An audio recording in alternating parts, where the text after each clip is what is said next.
Personal Idealism and Mysticism, the Paddock Lectures for 1906, delivered at the General Seminary, New York, by William Ralph Inge, Lady Margaret Professor of Divinity in the University of Cambridge.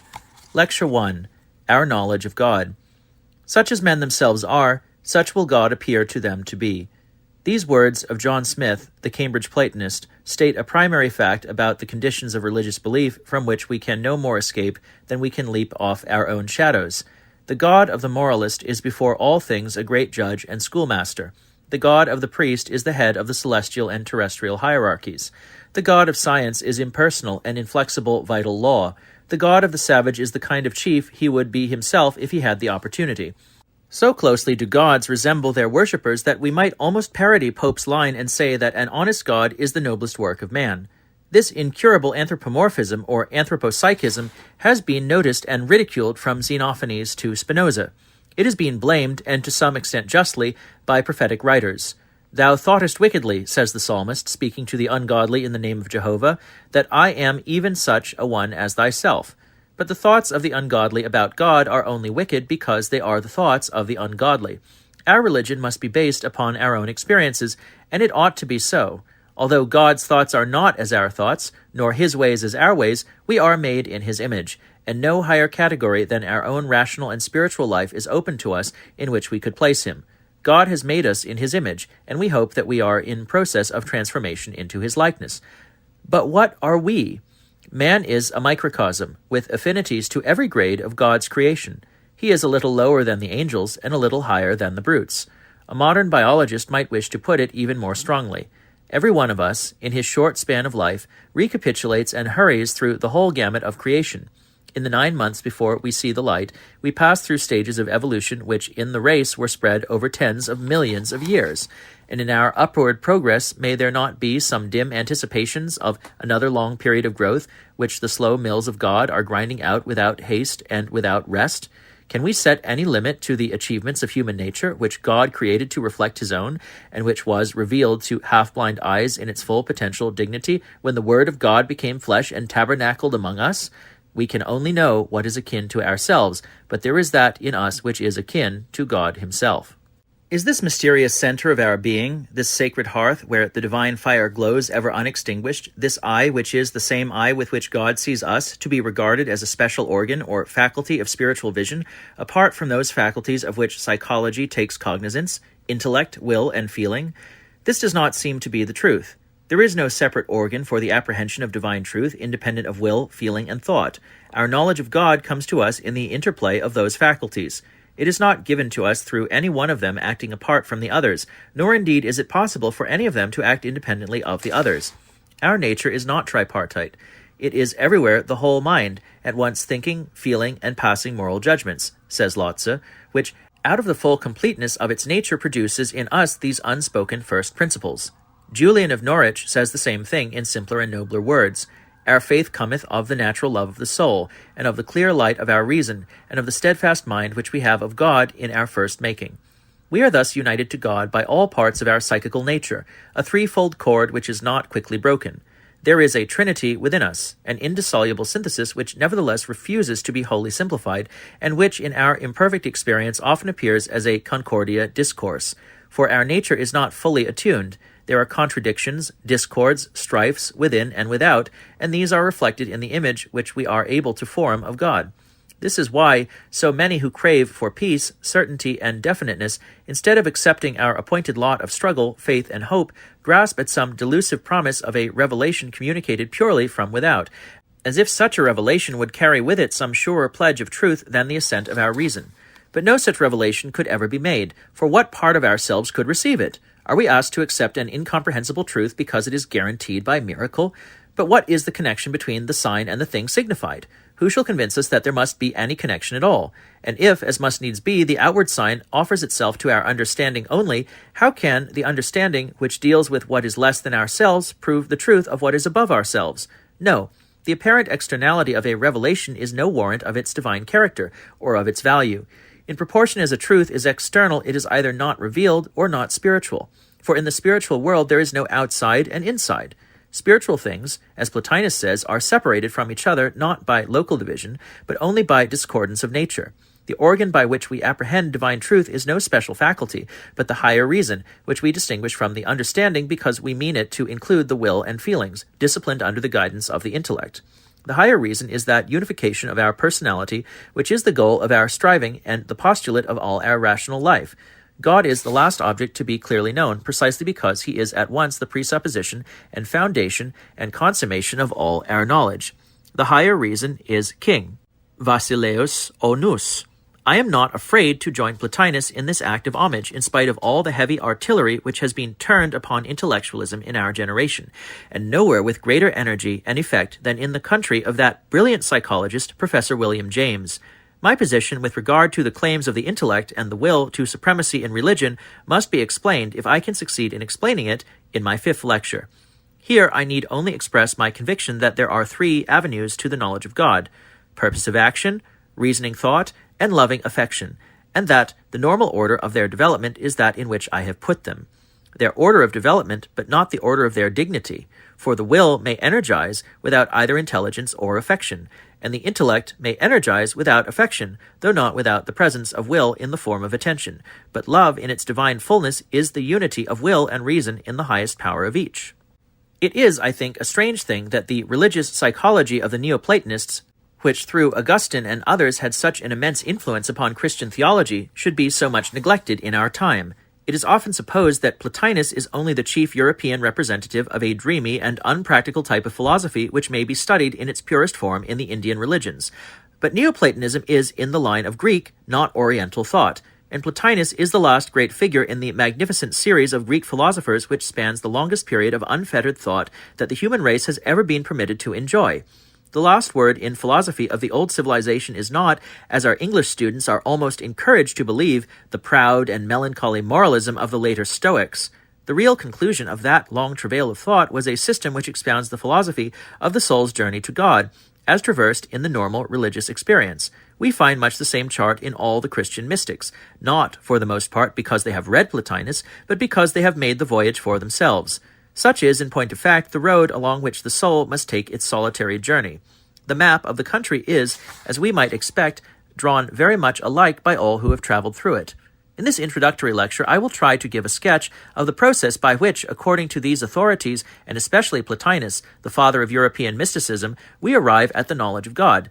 Keeping the old antithesis of the one and the many, which is as characteristic of Greek thought as insistence upon the subject-object relation is characteristic of modern philosophy, we may perhaps say that mere multiplicity, the pola monon, is the logical reductio ad absurdum of materialism, while bare abstract unity, the en monon, is the reductio ad absurdum of idealism.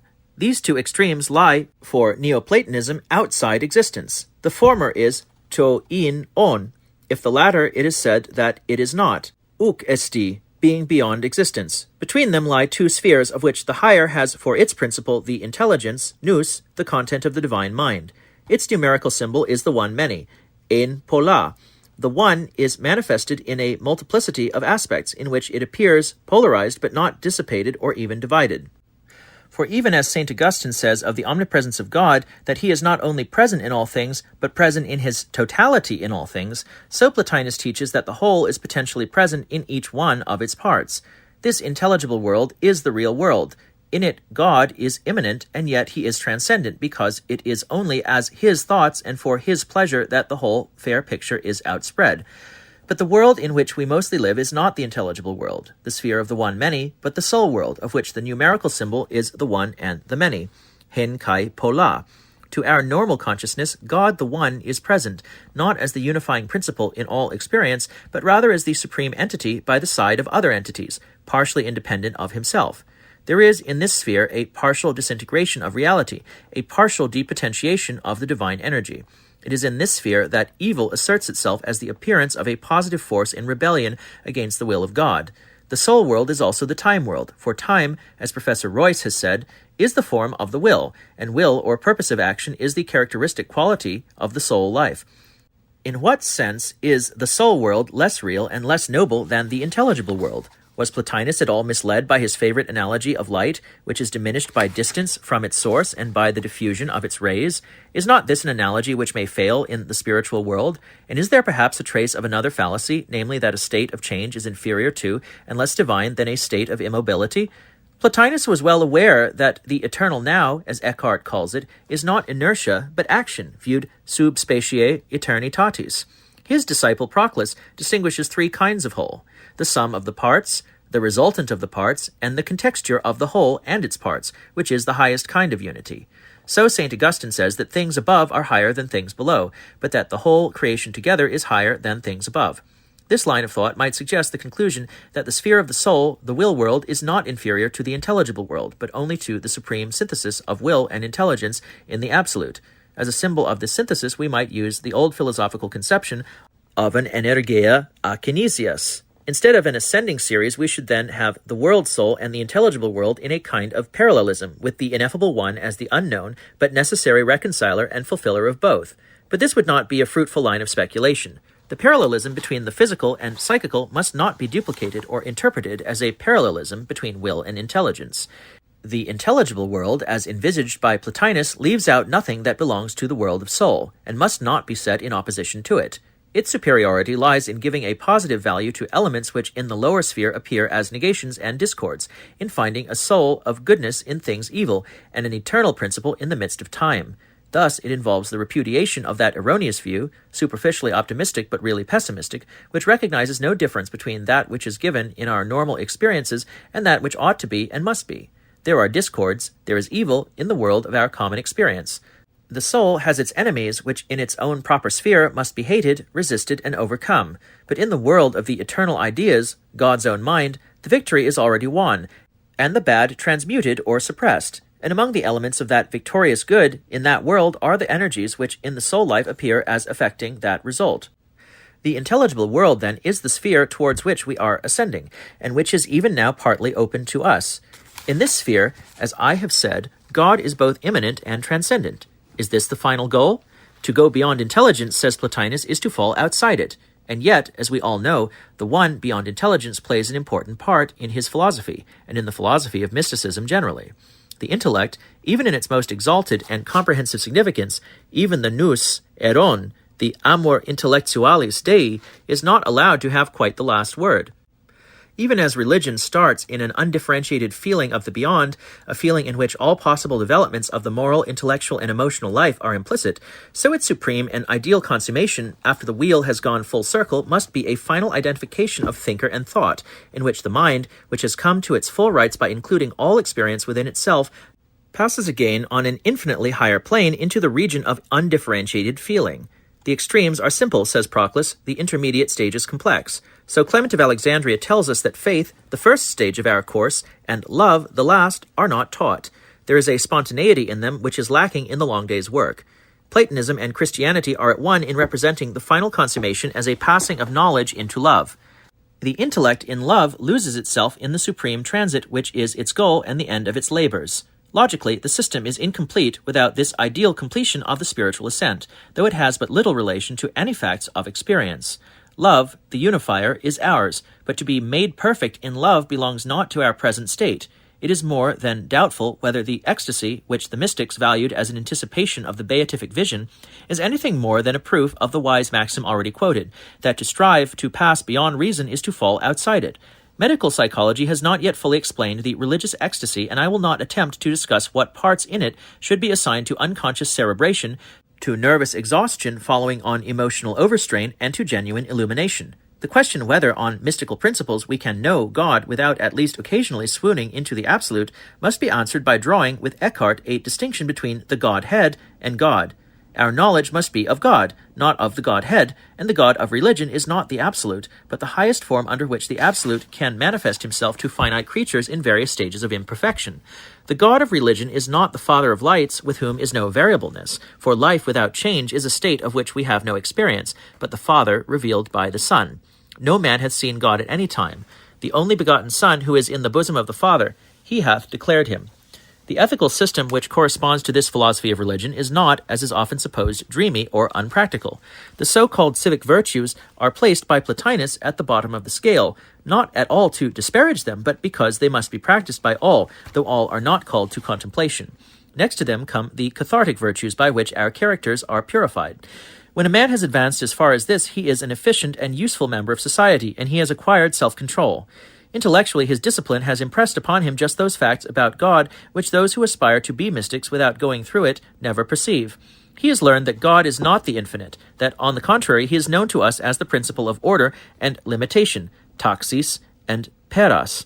He has learned that all's law, as he will someday learn that all's love. His experience so far has been definite and concrete. He has learned quid possit oriri, quid nequiat.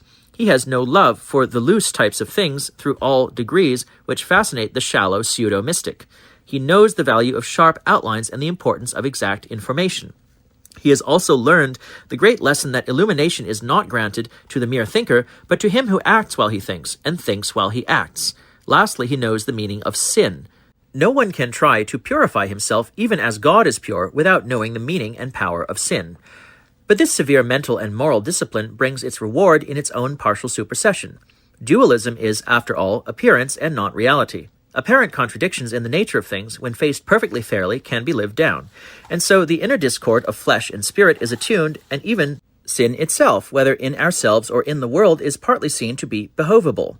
As Julian of Norwich says, "The will, no longer divided against itself, passes into intelligence. We become fellow workers with God, rather than day laborers in his service.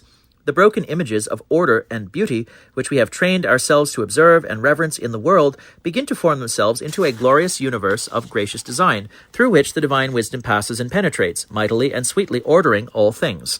The human soul leaps forward to greet this vision of glory and harmony, as a child recognizes and greets his father's house. It is at home there. This is the heaven in which it was meant to dwell. Meanwhile, the virtues which it learned at the earlier stages are still practiced, but without the old strain. They have become habitual, and the approving intellect now holds the reins instead of the struggling will. And when at last love suffuses all the mind, love of God and his laws, and love for our neighbor as made in his image, and the chief mirror of his goodness, then indeed the yoke becomes easy and the burden light. The toil and sweat of virtue, says Hesiod, the immortal gods have set at the beginning of the journey. Long and hard and rough is the path that leads thereto, at first, but when we reach the top, then indeed it becomes easy, though hard." Such is the general scheme of the scale of perfection as accepted by the Neoplatonists and by the Christian mystics who owed so much to them. I do not think that it is out of date, nor that it ever will be out of date. A very important question may here suggest itself. Is the ascent purely and exclusively ethical? Does the 15th Psalm give us all the conditions under which a man may ascend unto the hill of the Lord? We may be content to follow Plotinus in using the good as another name for the supreme category which he calls the one, though strictly speaking the absolute must be beyond the good which we contrast with the bad. But though it perhaps requires some courage to say so, I do not think that we have any right to assume that God is a purely ethical being. The true and the beautiful seem also to be roads up the hill of the Lord as well as the good, and though we are fully convinced that they all meet at the top, we are doing considerable violence to parts of our experience if we determine rigorously that God can have no other motive in his creation except a purely ethical one. Much of nature's plan impresses us as a work of sublime intellect and ingenuity, but not as a scheme in which these are wholly subordinated to moral evolution. And is it not more than probable, judging from what we see around us, that beauty also must be an end in itself to the creator of our universe? It seems to me that truth and beauty are ideals too august to be ever regarded as means only. Science and art are both false to themselves if they suffer themselves to be mere handmaids of morality. Writers on religion and morals generally regard it as a point of honor to prove that conduct is the whole of life, as if any other interest was unworthy of God. But if a large measure of intellectual and aesthetic interest is a worthy ingredient in the highest human character, if it is an enrichment and adornment enhancing the value of the most saintly life, why should not the same qualities, infinitely magnified and exalted above all impurities and imperfections, hold a place in the character of God himself? I do not see why they should not, and I see many reasons for thinking that they actually do. The kind of ethical obsession which dominates many religious thinkers is, in my opinion, the cause of errors and defects in their view of life. I believe that the determination to find in God's government of the world the rule of a moralist pure and simple has been a great obstacle to understanding the actual laws under which we live. These laws, we must believe, contain nothing contrary to the moral goodness of the Creator. But I repeat that I can see nothing derogatory to the character of God in supposing that other considerations besides those which we call moral have entered into their texture. If so, it is our duty to study reverently that most wonderful mechanism, that complex yet harmonious wisdom which is manifested alike in the infinitely great and the infinitesimally small, and we shall recognize cheerfully that scientific ignorance as well as moral turpitude deserves and will suffer God's displeasure. It is easy to see what a large part of the problem of divine justice receives here a solution which the mere moralist is precluded from offering. It is also clear that if we are right, the scientific investigator should be given an honored place among the priests and prophets. He should work as a servant of God and should be recognized as such. The metaphysician should work in the same spirit and should receive the same reverence. Meine liebe Frau, das Denken ist auch Gottesdienst, as Hegel said to his housekeeper. I think that this is a truth which needs to be urged at the present time, especially as regards the natural sciences. We are living just after a real fin de siècle, the end of one of the most remarkable epochs since the human race began its course. The 19th century cannot, perhaps, claim the foremost place for brilliancy of imagination or keenness of insight, but it gave mankind for the first time a firm grasp on the continuity and unity of nature, and it reaped a rich harvest in applying this hypothesis to scientific investigation. The scientific mind, says Merz in his interesting book, The History of European Thought in the 19th Century, advances from the idea of order or arrangement to that of unity, through the idea of continuity. This reminds us of Plotinus's claim that the study of nature and the practice of social virtues teach us the place of taxis and peras in God's world. That these intellectual discoveries have a moral and religious significance is well shown by the same author. The reason, he says, why the concepts of order and unity have received so much attention lies in this, that they have not only a logical meaning as instruments, but also, as the words themselves indicate, a practical meaning, being bound up with the highest ethical and aesthetical, as well as with our social and religious interests. One would have supposed that this particular avenue to the knowledge of God would have been trodden by many religious thinkers in our generation, but it is not so. The overconfidence and optimism of the great scientists in the middle of the 19th century have been followed by a vehement reaction against the religion of nature. It is almost denied that nature bears any impress of the Creator's character. Considered apart from its relation to the moral and religious life of the subject, says Tyrrell, who in this passage speaks for a large class of thinkers, the world is stamped with no more than a footprint of the divinity, with a sign that he was once there and has passed by. It shows a limited and unconscious intelligence and purpose, such as a mechanism might owe to the past creative act of its contriver. Its goodness and wisdom are but caricatures of the divine, blasphemous because of their very traces of likeness, mimicking the Creator as a marionette mimics its living maker. Nor must we be deceived by the vast scale on which these traces are manifested, for if there are signs of an intelligence and benevolence beyond all possible measure of human capacity, these are more than cancelled by the scale on which failure in both respects is apparent. If no man could be so good or wise as nature seems, neither could any man be so cruel or so wanton. Only in goodness of character have we anything that may reverently be called an image of the indwelling goodness of God. The conception of nature as being, apart from man, a direct expression or self-manifestation of the divine character is responsible for the moral and spiritual perversions that are everywhere associated with polytheistic or pantheistic nature worship. To worship the caricature of divinity there revealed to us is really to worship the devil. Lex Orandi, page 145. Now, there is an ambiguity in this phrase about worshiping nature apart from man. Assuredly, man is part of nature, and if we wish to pronounce judgment on the mercy or justice of nature's methods, we are bound to take into consideration that mercy and justice are honored and often practiced in one part of nature, namely that part in which alone the claim for them is understood. Nature includes man, and man at his best. Nature includes the best man that ever lived. It includes the divine life on earth of Jesus Christ. When, therefore, it is declared that nature, as revealed to us by science, including man as known to anthropology, is a godless, even a devilish system, which can only become worthy of respect when translated somehow into the categories of the will world, and so transformed and moralized throughout, we are exercising a right which leads to disaster even in the will world, and which is not recognized in the world of reason, the right to be willful. We have no license to rebuild the world of experience in accordance with our shallow notions of what ought to be. If our notions of morality conflict with the known laws of the universe, it is not always the laws which have to be changed.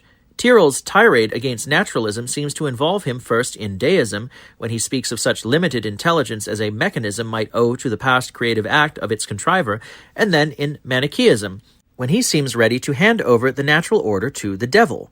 This last notion finds an unexpected supporter in Huxley, who, in his well-known Romanes lecture, regards man's highest ethical ideals and the cosmic process as hopelessly antagonistic, a view which implies either that God is divided against himself or that the God of nature is the enemy of the God of conscience. If this were a true account of the matter, the world would indeed be a moral chaos. Another statement of the same tendency, and almost equally unsatisfactory, is that nature is merely a system of instruments, having no independent existence or reality, but designed to be used by personal spirits for their own ends. But the proposed line between spirits and instruments, wherever we draw it, must be purely arbitrary and artificial. Science knows no such demarcation. Science and sound philosophy teach us that all nature is of one piece, animated in various degrees by one and the selfsame spirit and obeying the selfsame laws. Lotze, from whom, in spite of his efforts to arrive at a monistic conclusion, much of this pluralistic will philosophy is derived, is equally unsympathetic with regard to the approach to God through the appreciation of beauty. In flat contradiction to all Platonists, he holds that the reality of the external world is utterly severed from our senses. It is vain, he says, to call the eye sunlike, as if it needed a special occult power to copy what it has itself produced. Fruitless are all mystic efforts to restore to the intuitions of sense, by means of a secret identity of mind with things, a reality outside ourselves.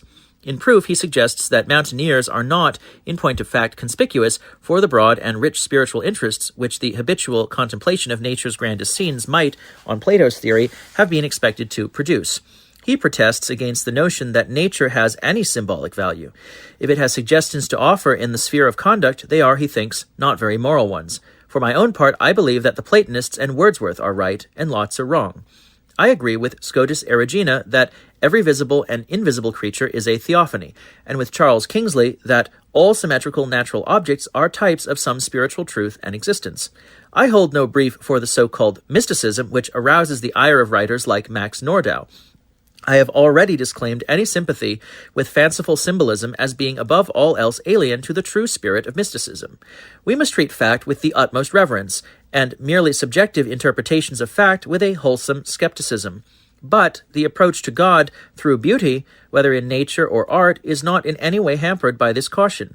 For though the ideals of truth and beauty may seem like rivals, as being alike universal in their claims and demanding a wholly disinterested mind in their respective worshippers, they clash with each other singularly little, less than either of them does with the moral ideal, and they help each other in many ways. I believe, then, that the moral consciousness is not the only faculty by which we apprehend God, but that the laws of nature and the beauty of the external world are also revelations of his being and character. What, now, is the general character of the revelation of God which is made to us along these three lines? By revelation, I understand, with Emerson, the announcements of the soul, its manifestations of its own nature. This communication, he says, which is always attended by an emotion of the sublime, is an influx of the divine mind into our mind. By the necessity of our constitution, a certain enthusiasm attends the individual's consciousness of that divine presence. The character and duration of this enthusiasm varies with the state of the individual, from the ecstasy of prophetic inspiration to the faintest glow of virtuous emotion. The consciousness of God is always accompanied by a stirring of the soul's inmost depths, whether it is aroused by the operation of the will, intellect, or aesthetic feelings. Religious utterance, therefore, has always a poetic or prophetic character. A hymn, like the Te Deum, is a better expression of the Christian faith than the Athanasian or even the Nicene Creed. But since the realization of God's presence is always fitful and difficult, nothing in the least like a scheme of theology is given intuitively. This latter is the creation of the imaginative intelligence, which has to form out of its prior experience some picture, idea, or history of the world to which the religious conviction may correspond, and in which its activity may find scope. Parts of the framework may afterwards prove to be unsound and to need reconstruction. In this sense, it is permissible to say that illusion has played an important part in the history of religious belief. Such illusions have been the nationalism of the old Hebraic religion and the belief of the early Christians in the approaching return of Christ in glory. In secular history, various enthusiasms, patriotic and political, have been illusions of the same kind. So much we must admit. But when some thinkers go further than this and assert that religious truth is poetic in the sense that its objective correspondence with fact is a matter of indifference, we cannot agree. Such writers as Comte and Lange seem to think that mere ideals, which are not even supposed to correspond with any reality, are enough to sustain religious faith and zeal. But this is obviously to confound religion and poetry, which are quite different things.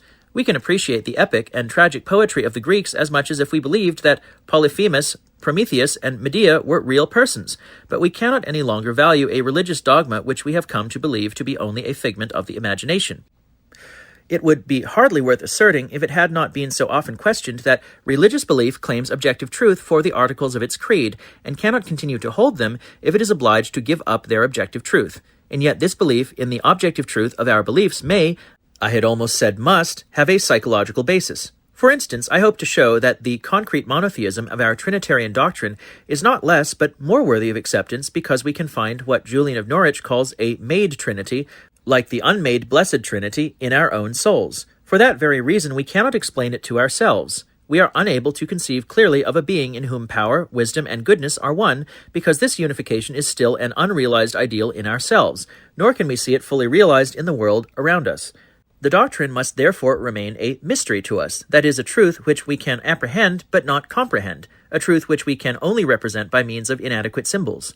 The importance of Trinitarian doctrine centers in the question, what think ye of Christ?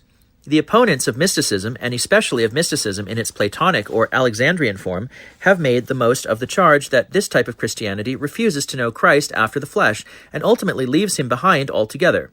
I wish to deal with this charge and with the question how far the doctrine of the incarnate Logos has a permanent value for Christian philosophy. I must also deal with the problem of personality, and with the question whether the God of Christianity is finite and relative, a spirit among other spirits, or the all in all, the absolute. In this introductory lecture, it will be enough to point out that the psychological basis of both problems is apparent. It is because our personality is limited and contingent that we find it easier to believe in a God than in God. I agree with Tyrrell that the fiction of God's finitude and relativity is a necessity of man's religious life, but that the interests both of intellectual truth and of religion require us to recognize this fiction as such, under pain of mental incoherence on one side and of superstition and idolatry on the other. Acceptance of the finitude of God is closely connected with the volitive psychology and with the rigorous moralism which we have seen to be frequently joined with it. It is the conscience in her struggle with evil that demands a God seriously engaged in the same conflict. Perhaps we may say that the notion of a finite God is one that the moralist can never afford to forget, nor the metaphysician to remember. Lastly, the problem of sin is one which a sympathizer with mysticism cannot honestly omit, just because it is the most difficult for him to deal with. The problem of evil is manifestly insoluble. We have to make our choice between theories, none of which is free from grave difficulties and objections.